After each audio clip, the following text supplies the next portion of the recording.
ready to dive deep because today we're tackling a mystery that's as captivating as it is enduring, the lost colony of Roanoke.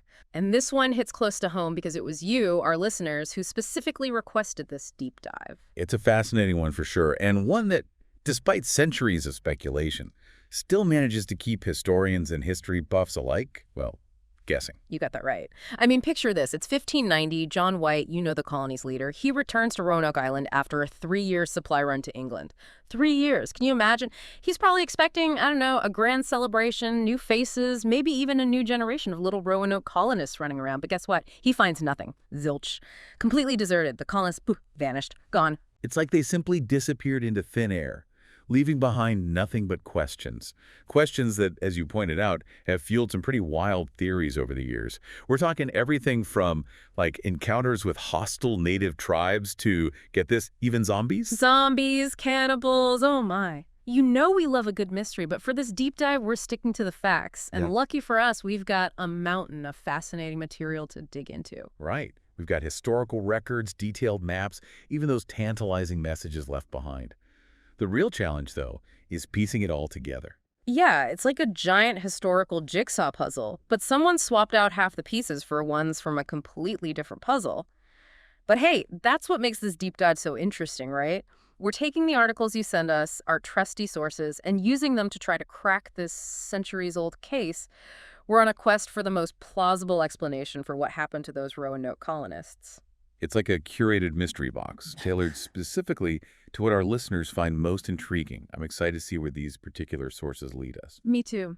All right, so before we get ahead of ourselves, let's rewind to the very beginning. Set the stage for us. It's 1585, right? The first attempt at establishing an English settlement on Roanoke Island. Right, you are. And you know those early colonists?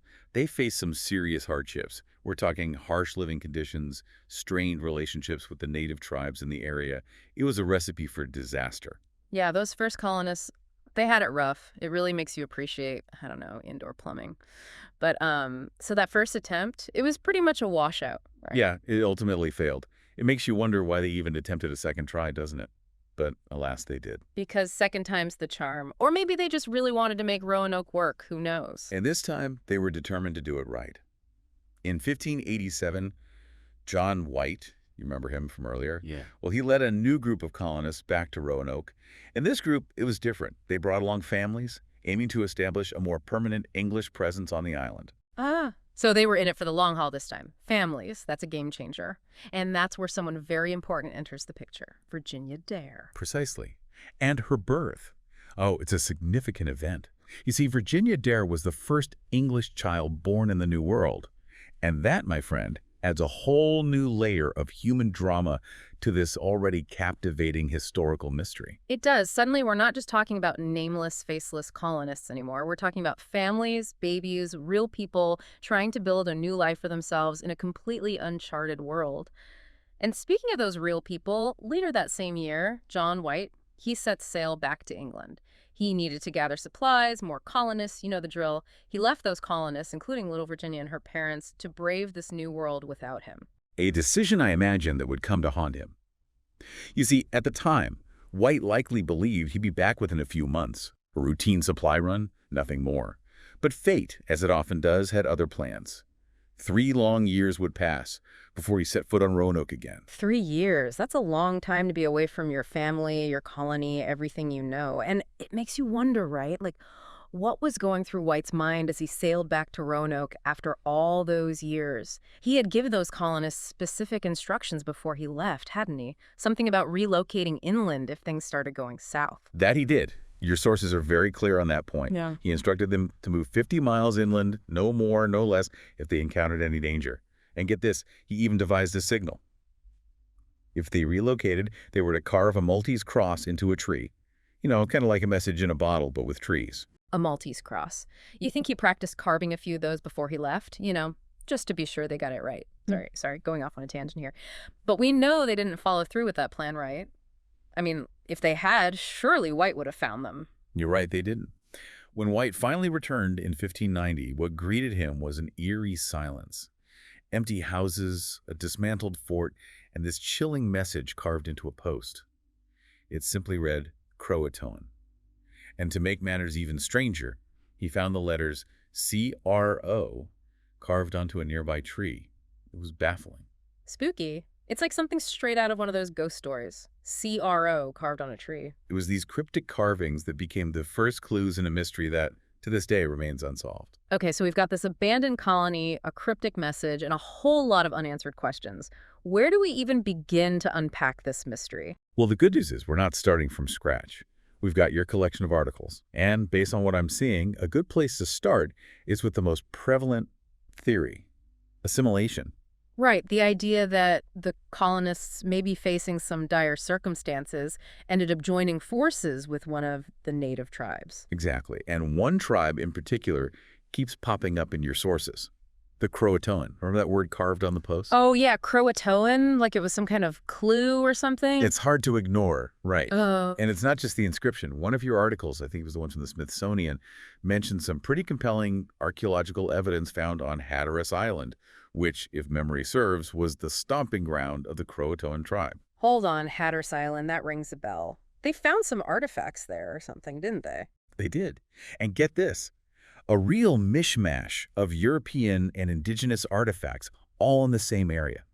Pieces of pottery, tools, even remnants of European-style housing structures right alongside traditional Native American dwellings. Sounds like a pretty convincing argument for two cultures, merging together. It does paint a picture of, if not a full-blown merger, at least some level of cohabitation and cultural exchange happening. And there's more. Your sources included some intriguing accounts from later years, stories passed down through generations of European-looking individuals and even English-speaking Native Americans living in the region. Wait, really? English-speaking Native Americans? That's wild. It is pretty wild to think about. And while those accounts are anecdotal, they do lend credence to the idea that the colonists, or at least some of them, integrated into the native population, maybe even started families. Which, by the way, brings us to the story of the Lumbee tribe. Oh, yeah. Yeah, The Lumbee. That's a whole other rabbit hole we could go down. it is. But for the sake of this deep dive, what's important is that the Lumbee people, a thriving tribe right there in North Carolina, they claim direct descent from both the Lost Colony and the Croatoan tribe. They've got their own oral history, fascinating stories passed down through centuries that tell of their ancestors welcoming and integrating these stranded English colonists. So are we saying the Lumbee people are like the living legacy of the Lost Colony? It's a strong possibility. And their history, even if not concrete proof, adds another layer of intrigue to this whole assimilation theory. You have to remember, back in those early volatile days of colonization, it wasn't uncommon at all for smaller groups of colonists to, get absorbed into larger native populations, especially if they were struggling to make it on their own. Think about it. If you're facing starvation, disease, conflict with neighboring tribes, joining forces with those who know the lay of the land, who have a deep understanding of how to survive in this new environment, well, that starts to look like a pretty good option. It's like that old saying, if you can't beat them, join them, right? But I do have one kind of major hang-up with this whole assimilation theory. Oh, and what's that? Well, I was thinking about it, and a bunch of the articles you send mention that there's like zero conclusive DNA evidence to back up any of this. Like no direct genetic link between the Roanoke colonists and any modern-day descendants, Lumbee or otherwise. You're not wrong to point that out. It's a valid concern, and it's something that researchers are still actively investigating. And it's that missing link, that lack of definitive genetic proof, that leads some folks to explore other possible explanations. Which brings us to, I guess, theory number 2. The idea that maybe, just maybe, those colonists didn't all stay in one place. Maybe they split up. The divide and conquer approach to survival in the New World. Interesting. And we do have some, I would say, compelling evidence to support this theory, specifically those archaeological discoveries at those two sites, Site X and Site Y, they're calling them. Right, those inland sites. Huh. The ones near the Chowan River. Now, those were pretty interesting. Weren't they? Buried beneath centuries of soil and sediment, researchers unearthed unmistakable signs of English settlers, things like pottery shards, tools, even remnants of structures that just screamed European influence. And get this, one of your articles, I think it was the National Geographic one, talked about a fascinating connection between those inland sites, particularly Site X, if I'm not mistaken, and one of John White's maps.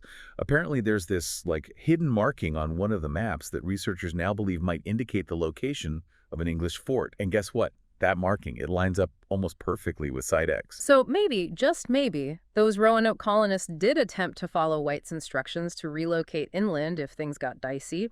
Maybe they just, took a detour and ended up further inland than he anticipated. It's certainly a possibility. But remember, like with any good mystery, there are always a few skeptics. And some of those articles you sent, they did mention a few caveats regarding the findings at Site X and Site Y. Like what? Tell me more. Well, for starters, accurately dating artifacts, especially ones that have been exposed to the elements for, I don't know, 400 years, it's not exactly a walk in the park. Even with all the fancy technology we have today, pinpointing the exact age of an artifact can be incredibly tricky. And then, of course, there's always the possibility that what we're seeing at these inland sites isn't evidence of permanent settlement, but rather evidence of trade. Trade. Like the colonists were treating European goods with the native tribes in the area. Precisely. Those trade routes, they could have stretched for miles, connecting different native communities. And it's not unreasonable to think that some European goods, maybe acquired through trade with Roanoke colonists, could have ended up hundreds of miles from the colony itself. So we've got assimilation, potentially with the Croatoan tribe, or maybe a split, with some joining the Croatoan and others venturing further inland. But your stack of articles included some other, let's say, less likely but still possible scenarios, right? Right, absolutely. We've barely scratched the surface of the Roanoke rabbit hole. And believe me, it goes deep. All right, so we've got assimilation, we've got relocation, we've got trade routes stretching across the Carolina wilderness, but we can't forget about those dare stones. I've got to admit, you piqued my curiosity with those. Ah, yes, the dare stones. Those enigmatic messages etched in stone, whispered to have been the desperate pleas of Eleanor Dare herself. Okay, see, now you're just messing with me, right? Dare stones, as in like actual stones with messages carved into them, sounds a little far-fetched, even for Roanoke. Oh, it's as incredible as it sounds. Picture this, 1937.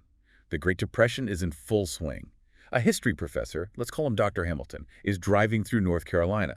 Maybe he's on a research trip. Maybe he just needs to clear his head. Who knows? But as fate would have it, he spots something peculiar by the side of the road, a rather large stone, just begging to be noticed. Oh, I know this feeling. Don't stop. You're running late. But that rock is calling to me. Right. But Dr. Hamilton, he listens to that little voice in his head, pulls over, and wouldn't you know it, this rock, it's got a story to tell, an inscription, a message claiming to be from none other than Eleanor Dare, John White's very own daughter. This inscription, it described in heartbreaking detail the fate of the lost colonists, a tale of hardship, desperation, and ultimately tragedy. Wow. Okay, so what did this message say? Was it like a 16th century SOS carved in stone? Even better.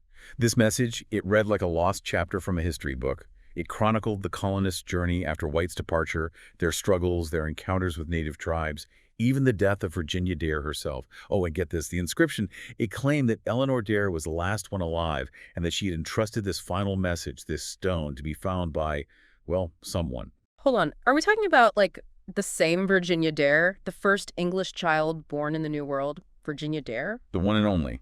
And the stone, it didn't hold back on the details. It even described a massacre at the hands of a hostile Native American tribe. Oh, man, that's awful. But if this stone was legit, I mean, if it really was written by Eleanor Dare, that would be huge. We'd be talking about, like, rewriting history as we know it. You got that right. But hold your horses. Remember I said claimed to be from Eleanor Dare? You did, and I have a feeling you're about to tell me there's a reason for that.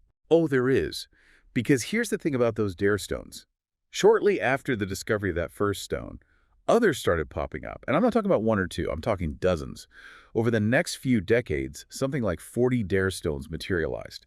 Each one supposedly written by Eleanor Dare, each one adding new details, new twists, new revelations to the Roanoke saga. Okay, so either Eleanor Dare was a really prolific stone carver or someone was trying to pull a fast one. Exactly.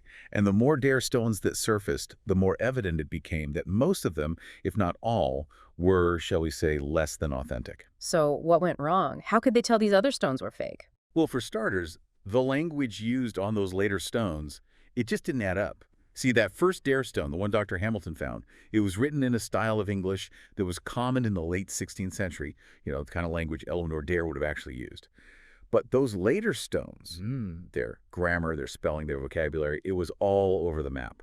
It was like comparing Shakespeare to, I don't know, a tabloid headline. So not exactly Pulitzer Prize winning prose then. Not even close. Yeah. And then there were the historical inconsistencies, dates that didn't line up, Mm. events that contradicted established records, that sort of thing. It was clear that whoever was creating those later stones, they were doing their research by reading sensationalized history books, not by, actually time traveling back to the 16th century. Okay, so case closed on those later Dare stones. They were bogus. But what about that first one, the one that started it all? Any chance that one was the real deal? That's the million-dollar question, isn't it? And unfortunately, it's one that, even after decades of research, we still don't have a definitive answer to. I mean, think about it. This was the 1930s. Technology back then wasn't exactly what it is today. And while experts have thrown everything they've got at that stone, linguistic analysis, geological dating, you name it, the results, well, they've been inconclusive at best. So, even with all our fancy modern science, we still can't say for sure whether that first Dare stone was a genuine message in a bottle, or rather, message in a stone, or just a really elaborate hoax. That's the beauty and frustration of historical mysteries, isn't it? Sometimes the answers we seek, they remain elusive, hidden beneath layers of time and speculation. And we're left to grapple with the unknown, to weigh the evidence and draw our own conclusions. So, where does that leave us with the lost colony of Roanoke? I'd say it leaves us right where we started, captivated by a mystery that refuses to be solved. We've explored the theories, examined the evidence, and yet the fate of those 115 men, women, and children, it remains as elusive as ever. It's a sobering thought, isn't it? These were real people with hopes and dreams who simply vanished into thin air. But even though we might never know for sure what happened to them, their story serves as a powerful reminder that history is full of unanswered questions, of mysteries that continue to challenge and intrigue us centuries later. It's a reminder that the past, for all its complexities and contradictions, is still very much alive, waiting to be explored, debated, and perhaps one day even understood. And who knows, maybe one day someone listening to this, right now, will be the one to unearth that missing piece of the puzzle, that one clue that finally unravels the mystery of the lost colony of Roanoke once and for all. I like the way you think. A huge thank you to you, our brilliant expert, for walking us through this historical labyrinth. And an even bigger thank you to you, our curious listeners, for suggesting this incredible topic for our deep dive. If this episode has inspired you to embark on your own Roanoke research adventure, be sure to check out the show notes where we've included links to some of the sources we discussed today. And remember, history is full of surprises, so keep those curiosity gears turning, and we'll catch you in the next episode of The Deep Dive.